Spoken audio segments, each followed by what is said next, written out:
Assalamualaikum warahmatullahi wabarakatuh. Kembali lagi di channel KM Story.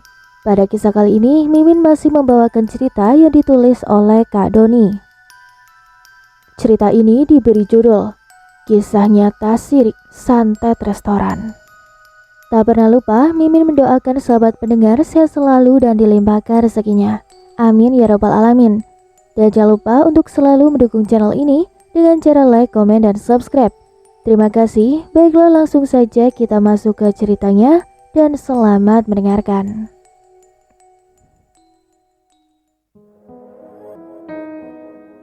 Halo Don, sekarang posisi lagi di mana? Tanya Pak Asril di telepon. Di Karawang, Pak. Ada apa ya? Jawabku. Ini, Bapak lagi di Bandung. Ada investor yang ingin buka restoran di sana. Bapak kurang orang buat di bagian dapur dan di bagian pelayan. Bisa bantu Bapak nggak buat kerja di sini? Duh, saya kan lagi kerja di Karawang, Pak. Belum gajian pula. Udah, bantuin Bapak aja di sini. Untuk masalah belum gajian, Bapak bilang dulu ke investornya buat gaji kamu di sana. Tapi kamu kerja di sini bantu Bapak. Gimana? Dan usahain bawa 4 orang ya. Gak apa-apa, belum pengalaman juga. Jelas Pak Asril. Oh, ya udah. Uang masuk saya pulang dan usahakan bawa orang. Oke, ucap Pak Asril sambil menutup teleponnya. Dan benar saja, tidak lama ada SMS di teleponku. Uang sudah ditransfer ke rekening ya. Saya pun hari itu juga pamit ke manajer, langsung pulang ke Cianjur buat nyari orang yang mau kerja. Di Cianjur saya ajak 3 sahabat saya. Singkat cerita, kami berangkat ke Bandung dan sampai di terminal Lewi Panjang menggunakan angkutan umum. Terus kita dijemput oleh Pak Asril. Sehat Don? Tanya Pak Asril sambil menjabat tanganku. Sehat Pak. Ini kenalkan 3 orang yang saya bawa. Jawabku sambil mengenalkan ketiga sahabatku. Dan kita pun langsung berangkat ke restoran yang akan dibuka. Tidak membutuhkan waktu lama kita sampai di restoran. Dan di sana sudah ada pekerja lainnya. Saat kita sampai di depan parkiran restoran, perasaan saya sudah tidak enak. Seperti ada hawa negatif di tempat ini. Bismillah, ucapku dalam hati pas turun dari mobil sambil menutup mata sejenak. Bangunan restoran yang sangat klasik dengan cat warna kuning untuk menambah kecerahan bangunan. Langsung kita bergabung dengan pekerja lainnya sambil mengenalkan diri. Di hari itu kita langsung bekerja mempersiapkan acara pembukaan restoran untuk keesokan harinya. Saya langsung ke dapur untuk melihat kelengkapan masaknya. Takut ada yang kurang. Tapi pas mau memasuki pintu dapur yang berada di belakang restoran. Duh, kok pengap banget ya. Ini dapur kayak banyak orang yang sedang berkumpul. Bisikku dalam hati pas pintu dapur dibuka. Assalamualaikum. Wana wani wau. Tewana tewani tewau. Sirgani sirakin. Sirsia siraing. Sima aing sima mau. Sang ratu nur putih. Bumi meka banyu mingkem. Ahmi keom ulah ganggu ulah hianat. Abdi wargi pribumi. Ucapku memberi salam walau tidak ada orang. Kalau ditranslate ke bahasa Indonesia, itu adalah ucapan salam bahasa Sunda kuno ke tempat angker yang baru dikunjungi dan didapat dari orang tuaku.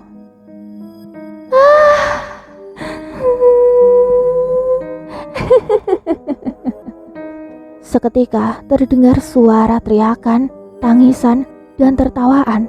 Padahal itu masih siang. Sontak membuat orang yang mendengar di ruangan depan nyamperin saya ke dapur untuk melihat.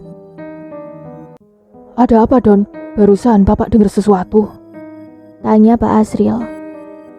Angin kali Pak, salah dengar. Jelasku, karena tidak ingin memperkeruh keadaan. Soalnya banyak pekerja lainnya yang datang ke dapur. Dan aku pun mengecek semua perlengkapan masak yang kurang. ini peralatan yang kurang di dapur. Saya sudah menulisnya ya. Oh iya, ayo kita beli sekarang. Sekalian beli perlengkapan yang kurang lainnya. Dan langsung kita berdua naik mobil untuk membeli peralatan yang kurang. Di tengah perjalanan saya bertanya, Pak, sudah berapa lama bangunannya kosong? Sepertinya ada hawa negatif. Tanyaku. Kurang lebih 5 tahun. Dulunya sama bekas rumah makan, tapi bangkrut. Sekarang baru selesai direnovasi oleh investor. Jawab Pak Asril. Oh, udah didoain belum? Belum. Rencananya ngundang anak yatim di salah satu panti asuhan besok. Pantesan saja Pak kalau begitu mah. Udah, kita optimis saja. Kita pasti sukses jalanin restorannya. Jawab Pak Asril. Dan kita pun membeli perlengkapan yang kurang, terus balik lagi ke restoran setelah semuanya dibeli. Jam menunjukkan pukul 7 malam saat sampai di restoran lagi. Pak, kita tidurnya di mana? Masa di sini? Tanyaku. Oh, itu di lantai 2. Sudah disediain kamar kosong. Maaf ya, Bapak lupa. Kalian berempat tidur saja di sana. Cuman kamarnya belum dibersihkan dan lampunya masih mati. Ini, bawa lampunya. Tadi Bapak juga sudah beli. Jawab Pak Asril. Sahabatku yang kerja di sana ada Rana, Angga, Yusuf. Langsung kita menuju kamar di lantai 2. Dan pas pintu dibuka, ada satu sosok hitam di pojok kamar yang terlihat karena tersinari lampu luar kamar. Sosok itu terbang keluar kamar menjadi asap hitam. Aduh, bakal seru nih Don. Jelas Rana. Kenapa harus mistis sih setiap bepergian sama kalian? Tanya Angga. Tadi kayak ada sosok hitam di pojok kamar deh. Apa saya lihat ya? Tanya Yusuf. Tadi itu namanya hantu, Suf. Ucap Angga yang sosokan nakutin Yusuf. Berisik loh. Jawab Yusuf kesal. Itu ambil kursi di bawah gak? Buat pasangin lampu yang mati. Pinta Rana. Angga pun nurut buat ngambil kursi di bawah. Duk, duk, duk. Angga turun ke lantai bawah dan tidak lama balik lagi bawa kursi. Don, cewek yang kerja berapa orang? Tapi kok itu di ruangan bikin jus ada 3 cewek sih? Tanya Angga. Hantu itu banyakin doa ya. Di sini hawanya negatif. Cepet gantian mandi. Kita ngaji Yasin dulu di kamarnya. Jawabku setelah kamar dibereskan. Yusuf dan Angga saling tatap sambil menelan ludah. Kok hantu sih Don? Jawab Yusuf. Cewek yang kerja di sini itu cuma 2 orang.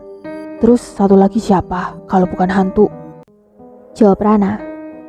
Dan kita pun gantian mandi.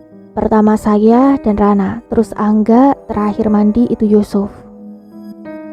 Don, air kerannya kayak darah deh. Tapi tubuh saya nggak berdarah kan? Mandi pakai airnya? Tanya Rana di kamar setelah mandi. Nggak ada bekas darah Ran. Tadi saya bersih saja kok airnya. Jawabku. Don, airnya kayak comberan deh. Hitam pekat. Saya jadi nggak mandi. Lihat saja sana ke toilet. Ucap Yusuf lapor ke kamar. Dan benar saja, pas saya cek airnya hitam pekat kayak air comberan. Dan langsung aku lapor ke Pak Asril. Pak, airnya? Tanyaku. Iya, Bapak tahu. Besok pakai air ledeng dulu ya. Buat masak sama mandinya, kita beli dulu. Jawab Pak Asril. Mungkin tornya kotor kali Pak. Udah lama juga kan gak pernah dibersihin. Jelas pekerja lainnya. Iya bener Pak, kotor kali. Ucap pekerja lainnya. Besok kalian berdua bersihin ya tornya. Sekarang kalian semua istirahat dulu. Pinta Pak Asril. Jam menunjukkan pukul 9 malam. Kita berempat pun mulai pengajian dan membaca berbagai sholawat. Terdengar sangat jelas suara tangisan di kamar sebelah. Kamar kosong, hanya ada toren penyimpanan air dari sumur.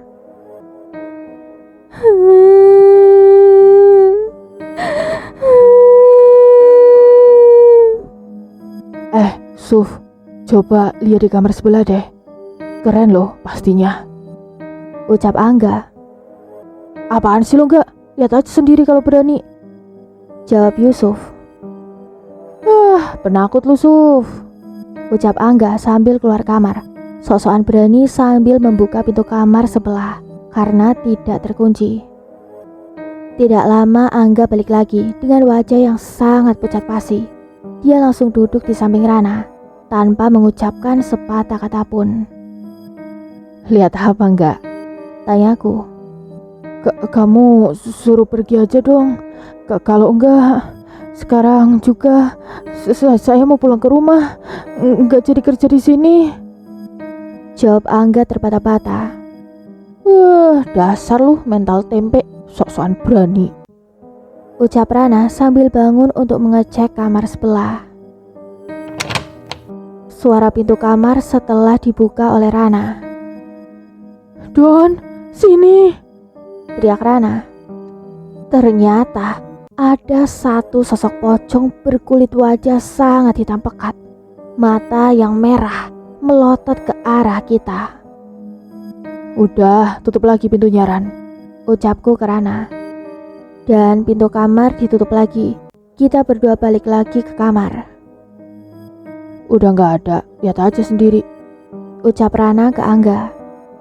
Sekarang kita tidur. Besok pagi kita harus kerja. Besok acara syukuran restoran sama anak yatim. Ajakku ke mereka.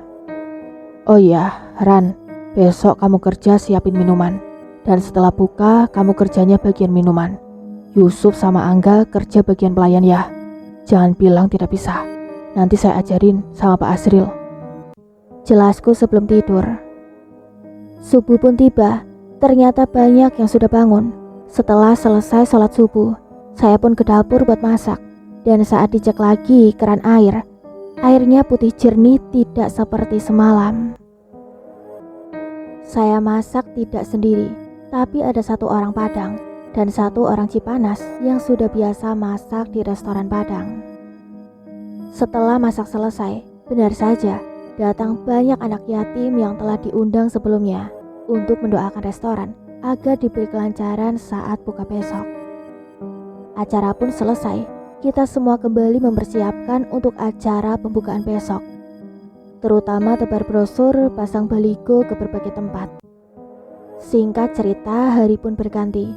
Berarti ini adalah hari pertama warung dibuka. Semua sudah siap, masakan sudah siap. Dan papan nama tertuliskan tutup di depan pintu dibalikan dengan ucapan Bismillah. Restoran dibuka kurang lebih jam 9 pagi. Dan sampai jam 2 siang belum ada yang datang untuk makan di restoran. Tidak lama investor datang bersama para tamu yang dibawanya. Mungkin relasinya, keluarga, atau juga mungkin sahabatnya cukup banyak. Kita semua langsung sibuk melayani para tamu yang datang. Tidak ada komplainan dari masakan ataupun pelayanan. Dan kebersihan restoran puas katanya. Setelah beres makan, investor pun pulang dan para tamu yang dibawa juga pulang. Warung sepi pembeli kembali. Dari pagi sampai jam 3 sore, belum ada pembeli yang datang untuk makan. Hujan pun turun sangat deras di sore hari. Kurang lebih jam 5 sore, hingga ada beberapa pengendara motor yang ikut berteduh di depan warung. Pak, Bu, di dalam saja berteduhnya, ajak Pak Asril. Oh iya maaf, saya kira gak ada orang, numpang berteduh ya. Jawab salah satu pengendara motor sangat kaget karena ada yang negur. Gak ada orang gimana? Kalian kan di depan restoran. Ini pintunya terbuka lebar dan banyak pelayan di dalam. Terlihat juga dari luar, di dalam banyak orang. Jelas Pak Asril. Oh iya, maaf saya baru sadar. jawab pengendara sambil menggaruk kepalanya karena keheranan. Dan semua yang berteduh pun masuk ke dalam. Ada 10 orang dan semuanya makan di dalam restoran. Sambutan yang sangat hangat oleh para pelayan karena mereka adalah tamu spesial yang ditunggu dari pagi. Singkat cerita, mereka pulang karena hujan sudah reda. Dan setelah mereka pergi, tidak ada tamu lagi yang datang untuk makan. Pak, kayaknya ada yang gak bener deh di restoran ini. Masa dari pagi cuma layanin 10 pembeli dan tamu yang dibawa bos. Gak bener ini. Ucapku ke Pak Asril di meja. Iya, Bapak juga heran, Don. Jawab Pak Asril. Biasanya di warung yang baru dibuka selalu rame. Ini kok begini ya, Pak? Saya waktu di Sulteng omset 40 juta sehari, di Belitung 20 juta, dan kemarin di Karawang bisa sampai 25 juta sehari. Di sini dapat 1 juta juga enggak kayaknya. Kataku lagi. Jam menunjukkan pukul 9 malam, tapi tidak ada pembeli yang datang lagi. Dan jam 10 pun restoran ditutup. Semua pekerja balik lagi ke kamarnya masing-masing. Don, restorannya kok sepi pembeli ya? Tanya Angga. Iya sih, kok sepi sekali? Ucap Rana. Brosur sama balinggonya belum banyak yang baca kali. Jadi belum pada tahu ada restoran baru di sini. Jawabku. Oh iya, Yusuf mana? Lanjutku. Katanya dia mau sholat isya dulu di musola. Tapi kok lama ya? Ini udah mau jam 11. Ucap Angga. Saya dan Rana pun turun untuk melihat Yusuf yang sholat di musola yang ada di lantai bawah.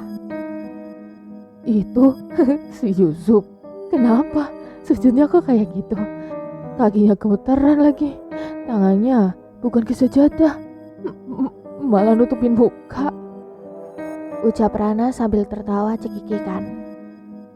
Aku dan Rana pun masuk ke dalam musola untuk melihat lebih dekat Yusuf sedang apa. Takut dia masuk ke aliran sesat. Kok sujud tangan nutup muka dan kaki gemetaran.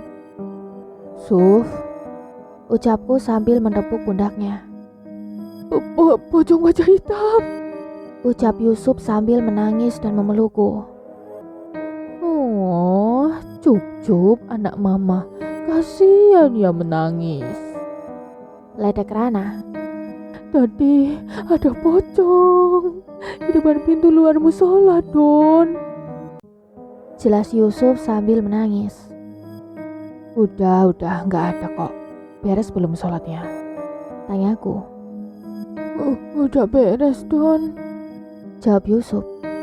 Kita bertiga balik lagi ke kamar dan langsung tidur. Karena besok harus bangun subuh lagi buat masak. Selama 1 minggu, omset restoran di bawah 1 juta perharinya. Stres dong kita semua. Malahan yang kerja banyak yang pulang lagi ke rumah.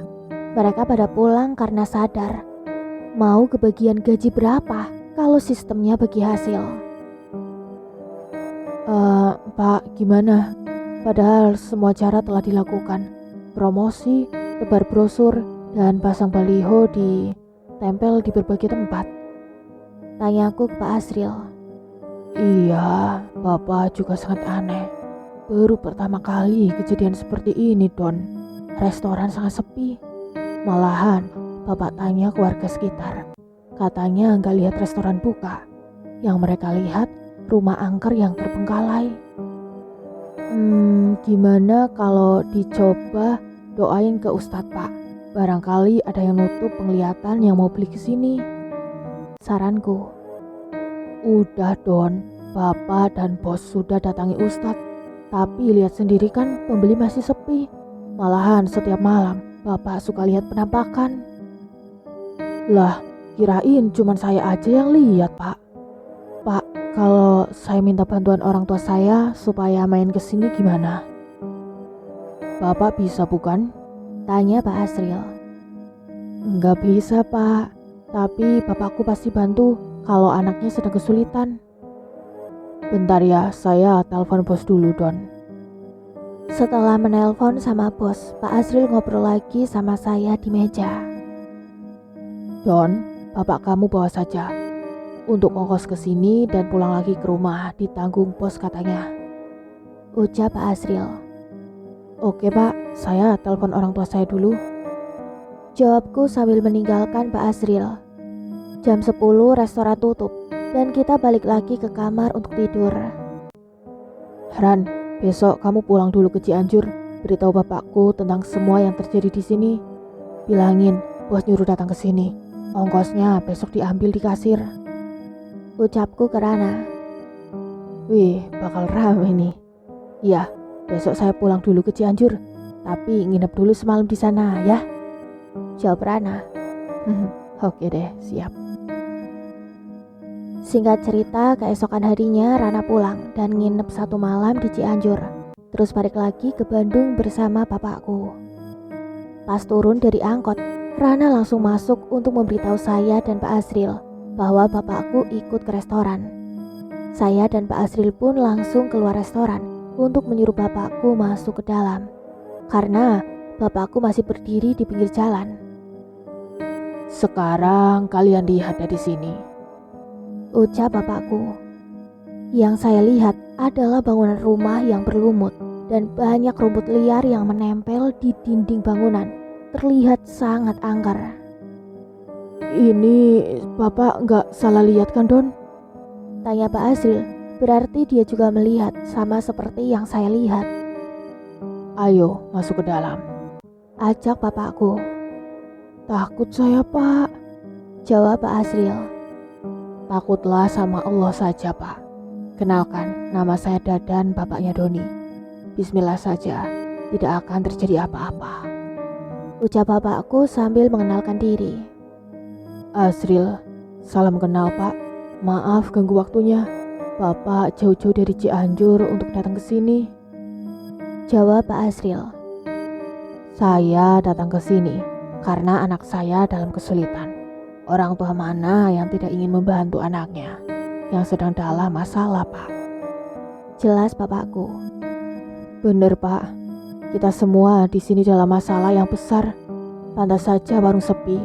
Kayak rumah hantu gini, siapa yang mau beli dan masuk restoran?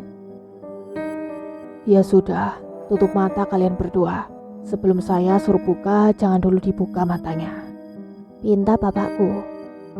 Kita berdua menutup mata sejenak dan membuka mata lagi saat disuruh buka oleh bapakku. Lah, kok jadi bangunan yang sangat klasik? Sangat indah dipandang, Pak, restorannya. Tidak seperti tadi, mirip rumah hantu.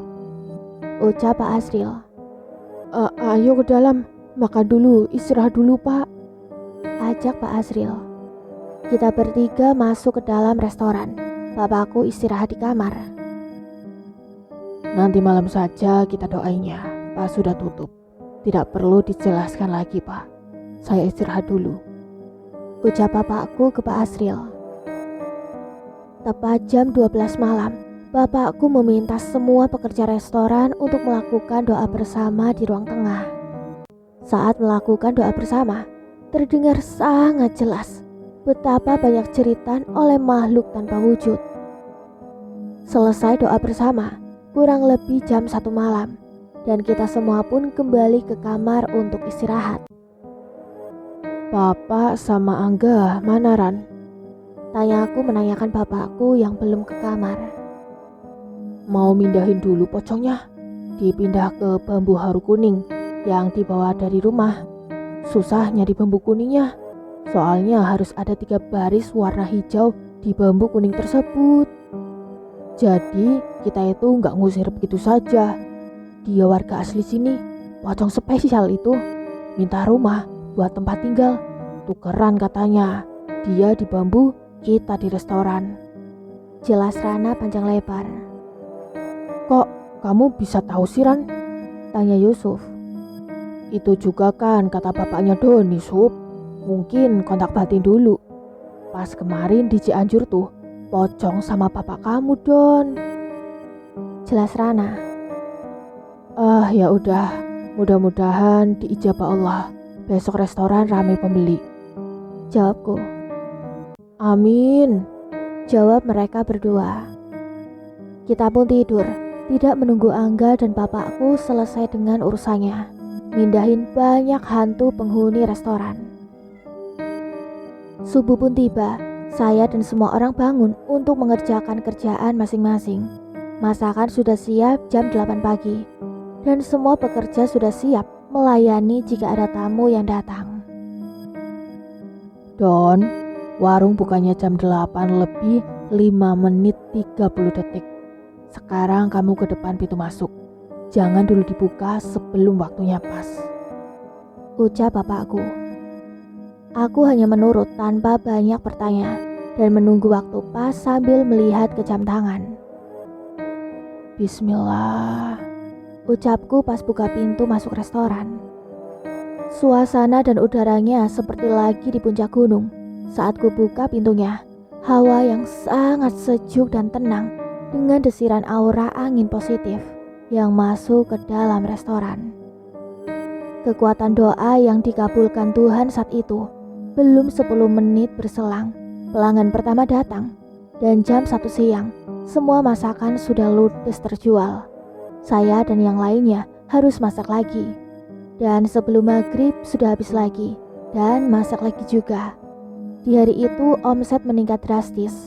Perkiraan saya, penghasilan di hari itu lebih dari 15 juta. Dan yang bikin bahagia, besok ada nasi box 1.500 bungkus. Kemudian sudah ada yang pesan untuk 2 hari ke depan, 2.000 bungkus. Terus catering di acara nikahan untuk 1.000 orang.